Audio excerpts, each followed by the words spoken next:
Welcome. Ironically, I'm doing my daily Prosperity Pep Talk live outside today, and it's ironic because I'm going to be talking about AI. This is an experiment to see how well I can make this work with an awake baby. I figure being outside would make it easier for her to hang out while I do this Prosperity Pep Talk. I want to start this by saying I'm going to address the ethical concerns about AI. I'm going to talk about how to use it and how not to use it, because if you're using AI in your content, we know.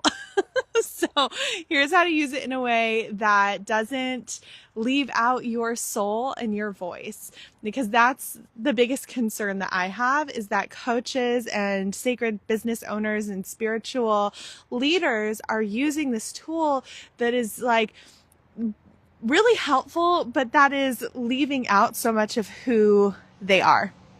Let's dive into it. I'm going to, off the bat, talk about the ecological concerns that are very valid, but I'm going to put this into perspective for you. So if you are using AI messaging, right, going back and forth in messaging, in order to make the amount of water usage with AI messaging that is equal to the usage in industrial meat and having a single hamburger, like to equal a single hamburger, you have to send like something like 24,000 messages with AI. This is different with photo and video, which I'm going to talk about in a sec, but that's just to put it in perspective for you. The biggest issues have to do with the lack of political regulation around AI data processing facilities, which are there more for corporate gain, less for individual usage. So if you feel guilty about water usage, but you've had a burger in the last year that wasn't raised on a local farm, then you've already made more of an environmental impact there. There's other things we do all the time that have more of an environmental impact. Yes. So the other piece to this is that I have some do's and don'ts. So I don't want you to use AI as a ghostwriter because, oh no, what do you think? AI as a ghostwriter has a specific language model, and it's just such an easy tell once you know what to look for and you have the pattern recognition. So here's the way I want you to use it if you're using it to create content. And Instagram, because I have another content creation strategy for you that completely eliminates the need to use AI in copy. But if you are going to use it, which it can be really helpful, like I, especially as a mom, love to voice note AI and brain dump. And then I ask it to give me like bullet points of what I said. I take those bullet points in a more cohesive order that AI has helped me create, and I rewrite it in my own voice. So that's a really helpful way where it keeps the integrity and authenticity of your voice, but helps utilize and leverage the processing skills of AI, especially if you are like super inspired and you're talking faster than you can type, and you even want help with like grammar and spelling. It's helpful for that. So that's a do and a don't.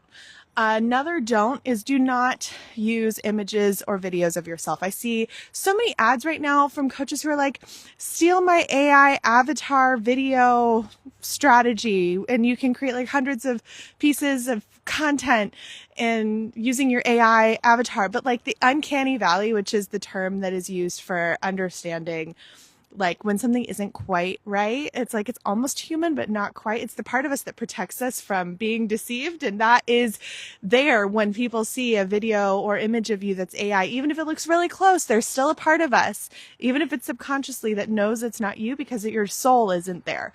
So I want you to stop using, if you are, because the environmental impact with that is greater anyway, and your soul is completely removed. So don't do that.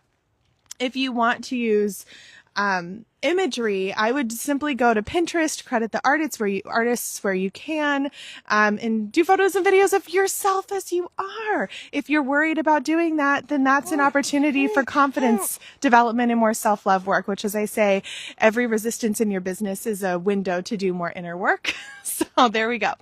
I said I was going to share with you content creation strategy, and I actually just put this all into a guide that I released yesterday called How to Create a Nourishing, joyful, I know this experiment, we'll see. The baby's getting a little restless. How to create a nourishing, joyful, sacred content creation strategy for yourself. And it's a $22 guide. You can find it by commenting nourishing below or going to the show notes where I'm going to repost this. And then also I have a new guide I released as well that goes through an entire way of how to model AI for yourself so that it reflects back more of who you are, because the issue that a lot of people have is they aren't training AI to understand who they are on a real level. And when you can do that, the types of questions AI asks you, what it gives you that helps you in your creation process is just so much more attuned and relevant. And there are really smart ways to do this. I go over some of this in a new guide I released called How to Get Your First 30 Clients as a Self-Love Coach. I just was holding on to this for self-love coaches, and I decided to make it live to everyone. So even if you're not a self-love coach, if you're any kind of coach, this could be really helpful for you. You can comment guide for the link to that. That's also $22. And if you want to go even more into AI, I'm going to do a whole masterclass in the Hearth, which is my business mentorship space. And I'm closing enrollment for that tomorrow because we're entering our archetype temples. I just posted about archetype temples, and I have a previous Prosperity Pep Talk about these archetypes, so you can go watch that if you want to learn more.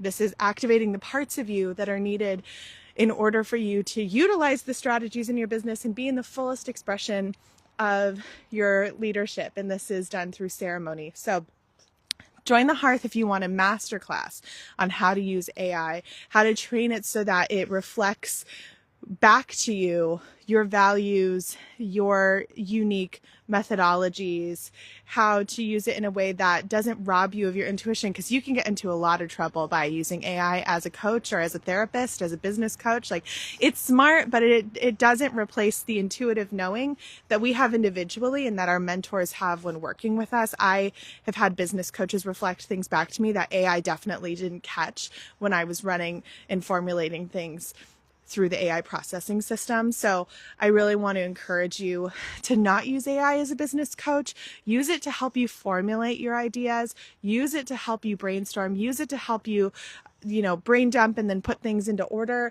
But in terms of strategy and in terms of like what's going to really move the needle for you, I've not seen AI to be successful at coaching. Even though people are selling AI versions of themselves, I've tried some of those and I'm not impressed. So still continue to utilize real human connection in mentorship, real human connection in feedback, and of course your own intuition above all things. But AI is a helpful tool that, just like any tool, can be utilized for good or weaponized. Like a hammer we can use to hang art and build things. We can also use it to destroy things. The same thing is true of AI. And you can use it as a sacred tool. We created it, we're extensions of nature. Anything we create is also an extension of nature, even in the destruction cycle. And so use it in the creativity cycle, use it as a sacred tool. And that is what is going to help you meet the moment and continue to bring your work out into the world efficiently and in congruence with your medicine. So I hope you'll join us in the Hearth. I have those 2 guides in the show notes, or comment Nourish for the social media guide for the How to Get Your First 30 Clients guide. The crows are here watching over me. And I hope to see you soon for another Prosperity Pep Talk. Blessings to you.